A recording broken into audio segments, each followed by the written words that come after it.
Përshëndetje njerëz, jeni me Jonkën në Barcelone, në fakt jemi këtu tek eventi I Samsung data është 25 dhe për herë të parë për publikun paraqitet ky produkti I shumë pritur. Samsung Galaxy S9. Në fakt ky që unë kam në dorë është S9 Plusi. Dhe këto në fakt janë përshtypjet e para që ne kemi sapo e morëm në dorë. Kur e shikon në fillim nuk është të ndjen në ndryshim kush e di të madh në krahasim me S8-ën apo S8 Plusin.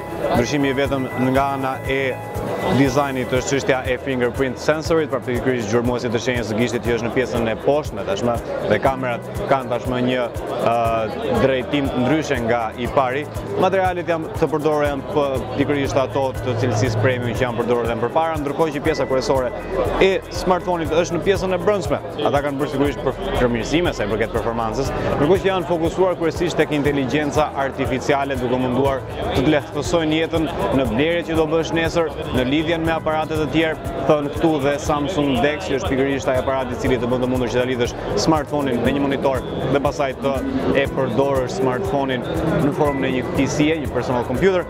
Nga ana tjetër pastaj fokusi kryesor është pikërisht tek çështja e kamerës, duke paraqitur një sër, le të themi, funksione të ndryshme të para tek smartphone të tjerë, por dhe funksione të cilat nuk janë parë ndonjëherë. Fokusi është pikërisht tek augmented reality, pra kamera është mjaftueshëm inteligjente sa të ofrojë skanim në kohë reale të objekteve të ndryshme dhe t'i përdori to pastaj për qëllime të ndryshme, duke të mundësuar që të bësh përkthime të gjërave, duke të mundësuar që të shtosh efekte vizuale tek gjëra të ndryshme, duke të mundësuar që tashmë të kesh emojit e tua të personalizuara, ndryshe nga që kemi parë më përpara, ku një emoji I caktuar në formën e një roboti apo një dhelpre merr ekspresionet e tua, tashmë ti mund të krijosh emotikonet, emojit e tua të personalizuara me fytyrën tënde dhe gjërat janë shumë herë më të thjeshta. E gjitha kjo quhetur AR emoji. Ata kanë një fokus goxha të veçantë sa I përket slow motion, kur na prezantuan disa video goxha impresionuese se si do të funksionojë kjo, sigurisht që do shikoni në fakt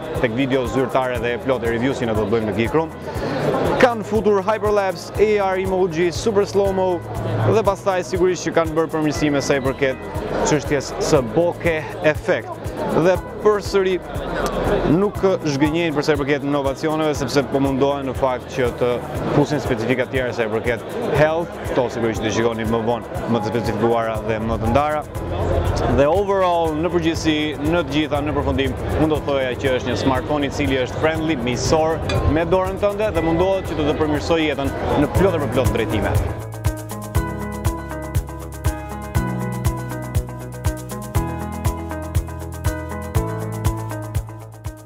Në fakt po testoja kamerën në disa prova për sa I përket selfie mode, sepse dhe aty kanë shtuar ca gjëra të reja.